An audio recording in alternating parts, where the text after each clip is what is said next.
I'm going to put this on because I have, how's the glare? It's not awful. I have a table fan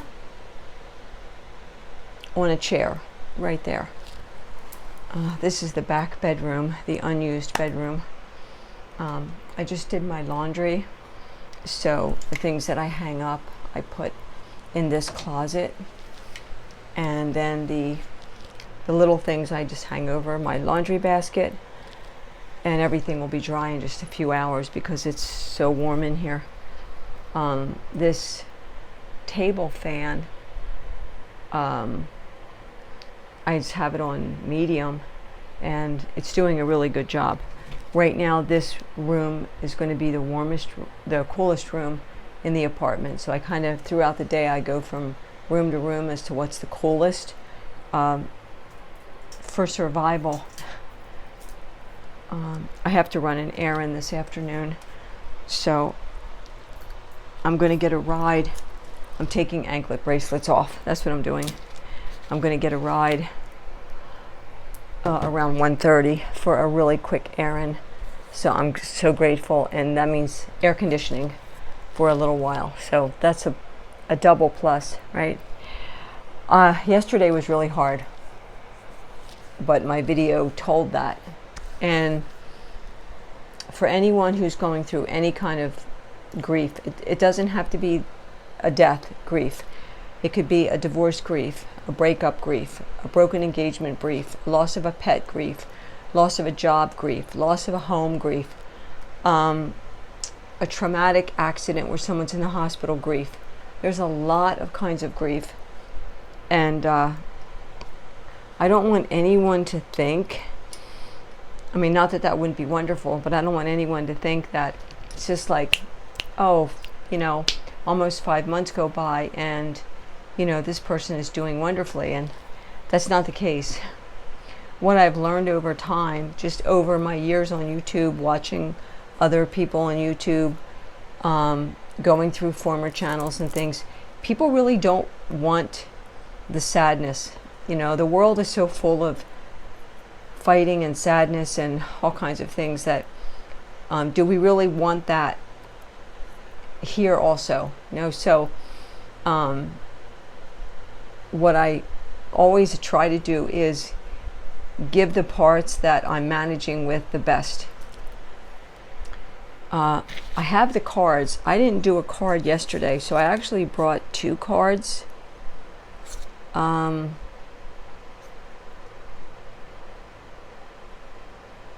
feel like I don't know, I'm reading them. Let's do this one, because this one I haven't done for a while. I can shake off everything as I write. My sorrows disappear, my courage is reborn. That's Anne Frank said that. And the action is turn to your journal in the moment of need. Writing down your thoughts and feelings will help you work through them in your own space. Let me know in the comments if you care to share, if you're one that journals. I have tried journaling 100 times. And I find for me, journaling is just not my thing. It's not my thing. I guess this is more my thing. It's like my video diary of what I'm going through in my life, how my life is progressing. But I have never been one that could really stick with journaling for any length of time. So it's around 11 o'clock. I'm not sure exactly, but it's around 11 o'clock. But I did make my coffee. Look at how much condensation we have. The humidity is at 94% right now where I am, in the bottom corner of Pennsylvania. And it's fairly cloudy. And we are supposed to get some rain, but it's showing for like 10 o'clock, 11 o'clock tonight. Yesterday it showed rain, and literally we got like 3 drops. And that was it. Nothing more happened. And so I'm waiting for that big thunderstorm, that 20-minute to cool everything off, because I'm a summer person. I'm a warm weather girl. But this is excessive. And maybe it's because I'm older. Maybe it's because I don't have my car and I'm not going out getting in my car and turning on the air conditioner. Maybe it's just everything that I'm feeling with losing Sky, and everything seems more magnified, or what, I don't know. But I know pretty much across the country, almost everybody is dealing with this oppressive heat and humidity. And this is the kind of heat that makes you sick. And I think that's what happened with me yesterday. I think even though I was in the air conditioning for periods of time, when I was in the doctor's office, it was air conditioning. When I was in the car, it was air conditioning. And we stopped and had a quick lunch. That was air conditioning. And then I came into my apartment and I didn't have anything but my ceiling fan on, because I get a little nervous having things run when I'm not here. So it was 92 in the apartment when I walked in. And and that was at 2 o'clock. So by 5 o'clock or so, I really didn't feel well at all. And I'm sure that most of it was the heat. Like a mild heat stroke is what I was feeling like I was dealing with.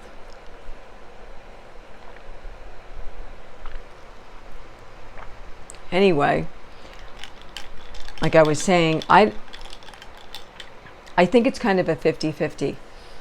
I know I watch grief videos, and I watch people going through cancer treatments and things like that to learn. People going through divorces, people having to move. There's a channel I just started watching, and I believe it's called Anne's Happy Home. I'm pretty sure that's what it is, Anne's Happy Home. And her videos were homemaking, what, things she baked and cooked, and how she did her garden and her plants, and what she did with her home. And she is now going through a divorce. She videoed the packing up and moving process, and she's in another home that she owns, and she's now getting settled there. So as she says, her videos look a little different than what normally would be. And I watch those kind of videos to learn how other people manage.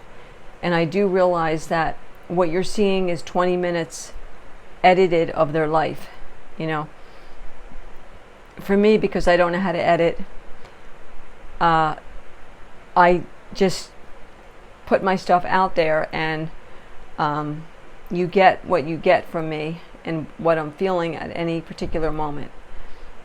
What I don't want is to not give people hope that it's not going to get gentler.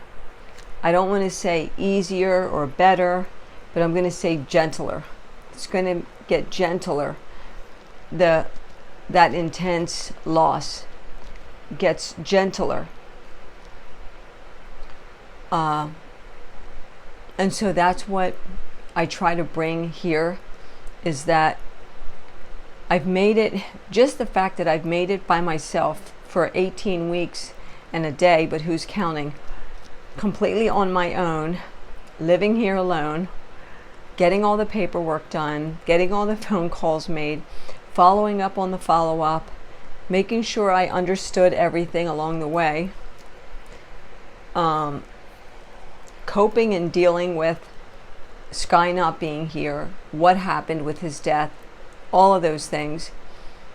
And I got it done because I'm looking at it like, who else is going to do it?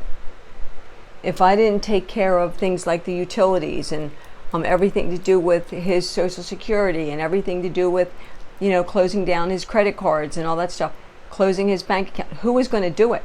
It wasn't going to magically get done. There wasn't going to be some, magic fairy that was going to come in here and do all this for me. That wasn't going to happen. I had to do it.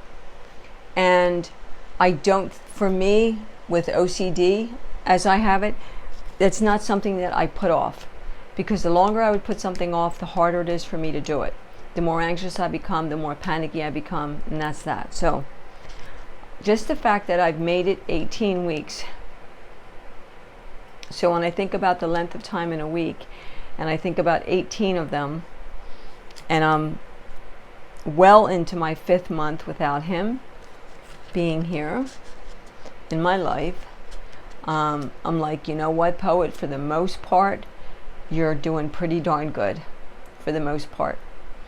That doesn't count, you know, the nights I lay in bed and I cry myself to sleep. It doesn't count all the times that it's time for me to eat and I don't go to the table because I don't want to do that. I don't want to sit at the table alone. So I will sit on the edge of my bed and put my food either on my lap or on the little table next to me, and that's how I'll eat. But I avoid the table, you know, like at all costs right now. And that's just how it is. And in time, maybe that will change. For some folks, that doesn't change ever. I think for maybe those that have had a lifelong partner, I could see where you've been with your person for 50 years and they pass away and you're like, that's it for me. Like I get that. I can understand how that can be. Sky and I had 13 and a half years, and that's long in some respects, very short in others. And he was 71, and he had a pretty nasty illness. And that's that. And there wasn't anything I could do to change that, you know? So, I have days. I have moments. I should say I have moments throughout my days. Sometimes I have the whole day. I might not cry the whole day, but I might just take the whole day and go, you know what? Nothing's going to get done. The trash is not going to go out to the dumpster. I'm not going to do the laundry. I'm not going to clean the apartment. Nothing's going to get done. And I just drift off into think mode, you know. And then there are other days where, you know, I get the trash out and I neaten up the apartment and I make sure everything's in order and I double check what bills need to get paid and all that, and to make sure that everything's done. And then I give myself just time to breathe. And it's like, okay, you got all that done. Like, you did what you needed to do. In and around my anxiety and in and around my panic attacks, because, you know, I'm on disability for something, for a reason. So as I was taking care of Sky, because that's what needed to get done, my stuff was magnified times 1,000. And I'm trying to keep all that in so that I could care for him the best I could. Working with the doctor, or dealing with the doctor, his medications, what he was comfortable with, what he wanted, what he didn't. Keeping him clean and dry and okay. Try and keep his morale up the best I could. Trying to keep my morale up the best I could, you know. This morning I did his Duolingo, and I did my little things. I've been up since 4, but I fell asleep super early, super early. It probably was maybe 6 p.m. After I got my shower, after I did the video, whatever time that was, I don't even know, but it was still really light out. And I remember saying, I'll be so glad as it starts to get dark because it will cool off some. But I woke up at 4 a.m. to go to the bathroom, and when I came back to the bed, the sheet was just soaked with sweat. The whole sheet where I was laying was just soaked from the humidity. I have one fan that blows on me through the night, not right up on my face because that's too much, but like from here down in my body. But the sheet was just soaked. Like I had to go and get a towel and lay it down the whole length of the sheet because I had that much sweat through the night from the humidity. And then the fan blowing on me, so it was rough. And I had a rough time yesterday. And so if I'm going to show the days where it's like, I'm okay today. And I'm going to show the every so often where I just completely fall apart and I'm like, this is a part of who I am too. And this is a part of my grieving process. This is what I'm feeling with his loss. And I miss him. I miss the good, the bad, and the ugly of him. I miss it all. And it's interesting how when someone is here and is with you, and those little things that irritate you, when they're gone, those little things mean nothing. Nothing. I can't even remember the little things now.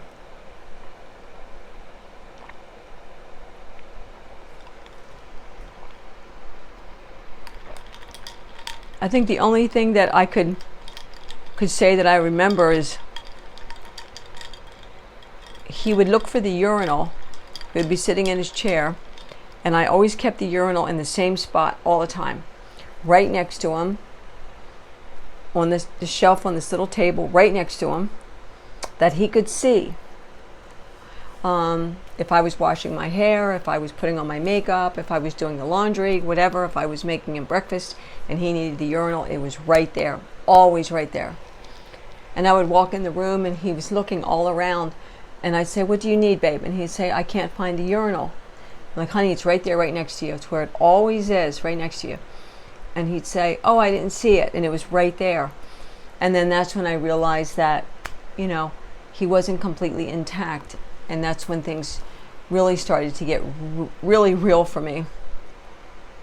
So, what do I do now? What's next? I can't do much to help my son. I mean, the doctors have to do what they need to do. And I've said my prayers and I continue to do that. And the line of communication is open. And there are some things he needs to do for himself, He doesn't want me to come up to see him. He said that if I come up and see him and everything is out on the table with his illness, the reality of his life is going to be just that. It's going to become a reality where, without seeing me and talking with me, he can pretend it's not a reality. So I told him I'm not going to ask again. If he wants me to come up or he needs me, he needs to let me know, because I have to respect, where he's at. So I'm going to be here today until about 1:30. I'll be out for half an hour tops, and I'll be right back here. I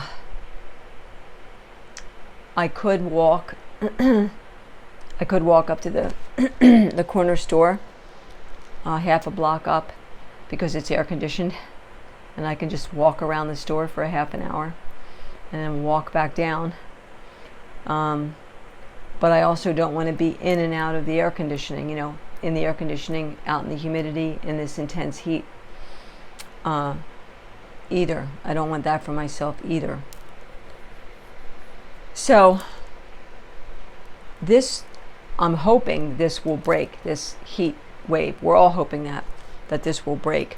I'm seeing some temperatures in the 80s for maybe 2 days, and then I'm seeing them back up 96, 97, which is crazy for this state. I haven't seen temperatures like this since I was a little kid.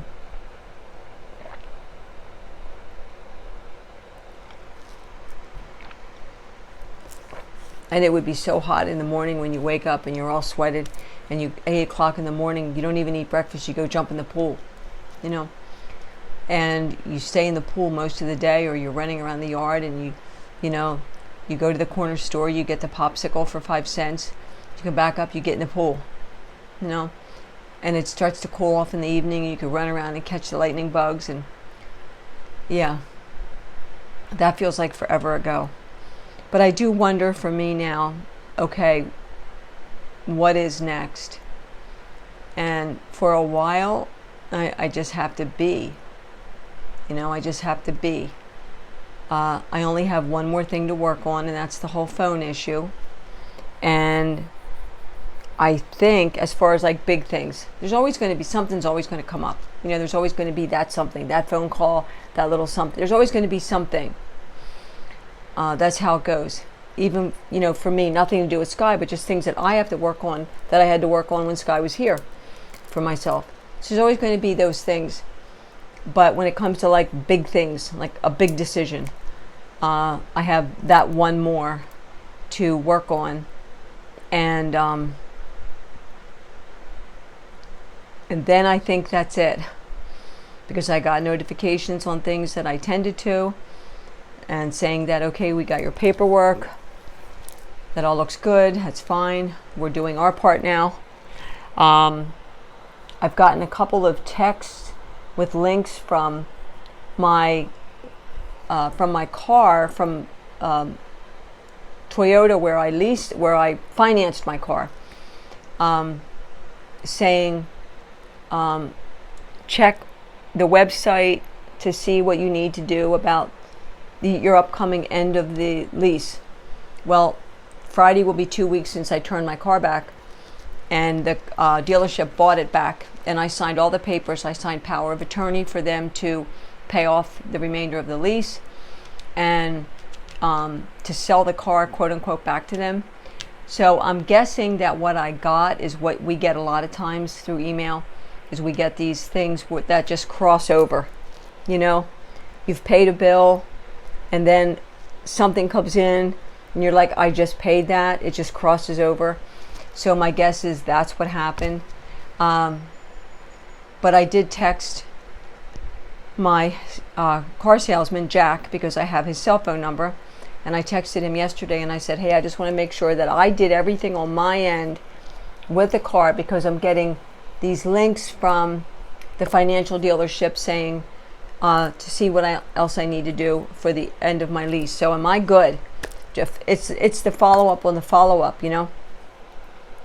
And, you know, some people have asked me, like, how are you getting out of bed? How are you getting through your day? How are you getting these things done? I think a couple of reasons why I'm getting things done is, one, I've been through marriages and divorces. So I've been through situations that were very painful, where there was a loss. Sometimes pain that someone caused me, sometimes pain I caused someone. Two, I have OCD. It's diagnosed. It's in my paperwork. And it's severe. I'm going to use the word severe. It's like my brain works a certain way. My brain works in, okay, here's what you need to get done. And if I don't get it done, I can't get settled. So that's a big part of it. And the jobs that I had over my lifetime, because I did work my whole lifetime, all the way up until just recently, full-time, plus overtime, and a second job. If I had a day shift job, I had an evening shift job along with it, a part-time. But the jobs that I had were very detail-oriented. I managed a store. I was the manager.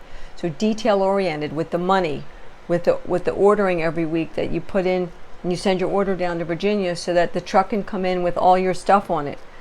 I ran a state licensed daycare and took care of kids. So detail, a lot of paperwork, a lot of follow-up, a lot of, being monitored. Everything had to be right. Everything had to be taken care of. You couldn't wait a week to get something turned in, So that working in the hospital, working in the trauma unit, keeping up all of my training, getting all that stuff done, being a good patient care assistant, no matter what the unit, but especially the SICU trauma unit, you needed to be on top of things with the paperwork. If you were doing the chem sticks, or you were doing the vitals for your nurse, you know, at 3 o'clock, 6 o'clock, 9 o'clock, and you needed to put them, you needed to chart them. Like everything needed to be charted. I got a text.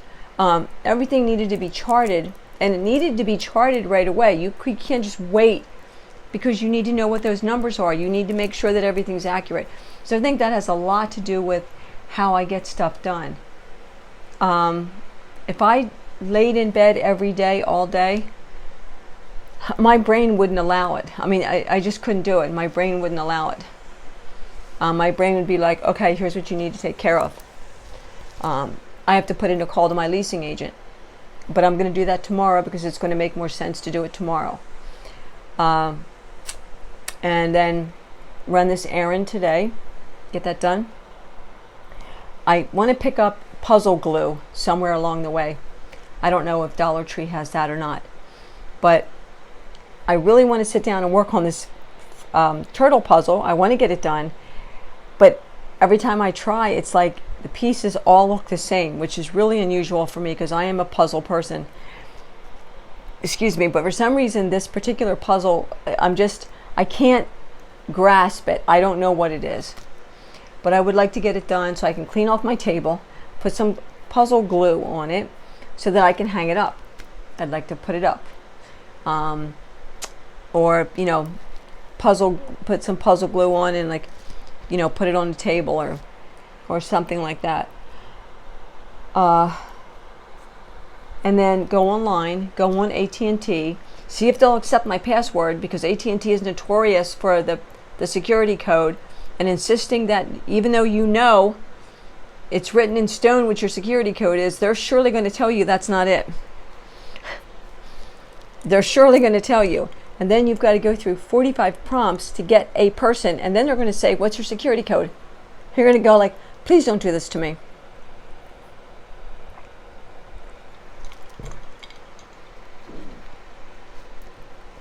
Yeah, please don't do this to me. Here's all I want to do. So I have these couple things to wrap up. 27 minutes. I talked long enough. I just wanted to let you guys know I'm up. I'm showered. I'm dressed. I have some things to get done today, and I will start working on them and see if I can get them done. And I have a few things tomorrow. And then Friday, I should be getting my ink. As a matter of fact, I'm going to check Amazon, because sometimes Amazon will give you a delivery date and then they deliver it a day early. I've had that happen so often. One of my packages is to come Friday, one is to come Monday, because one's coming from Amazon and one's coming from a different seller. But sometimes they end up coming at the same time, a day sooner. So I need to go on Amazon and just check that real quickly and make sure that they didn't change the date. If they did, that's fine, that's wonderful. But I need to check that. So it's a lot of little things, and you know, you get it done, you check it off, and you move on. So it's kind of like, for me, it's like, what is the big picture of my life at almost 65 now? What's the, what is everything going to look like? What is my birthday going to look like? What is Sky's birthday going to look like? What is Halloween going to look like? Thanksgiving going to look like? What is Christmas going to look like? What is winter solstice going to look like? What is New Year's Eve in 2025 going to look like, that first day? 2024 rolled around and I said, this is my year. I've said that every year, because some pretty rough things have happened. And boy, it was my year, but it wasn't anything great. What I'm learning about myself is that I get things done. I get them done. Around all the angst and the anxiety and the nervousness and the panic and all that, I get things done. And I've learned that there's a lot of people out there going through this. A lot. And I so wish there was a way that we could all come together and be there for each other, because this trying to do it alone is hard. It's really hard. But I'm supposed to learn something from this. I know I am. Everything in life teaches us some lesson, right? I'm going to go about the rest of my day. Thank you for choosing this channel and me and giving me your time. I so respect you for giving me your time. Tell me what's happening with you. I'm really curious. Does anybody have summer plans? We're partway into July now, July 10th, double digits. Who's going on vacation? How's everybody feeling? What's it like around your area, temperature-wise? Who's got the swimming pool in the backyard? What's your one dream and wish in life? If you had one wish, what would it be? Where would you like to visit? If you could go anywhere in the world, where would you like to go? What would you like to see? What would you like to experience?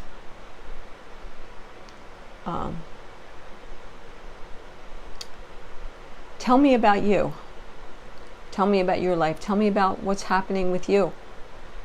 Because I'd love to get to know who I'm talking to a little bit more. So, thank you for being here, and stay as cool as you can. I'm going to stay as cool as I can, and we'll get through this day.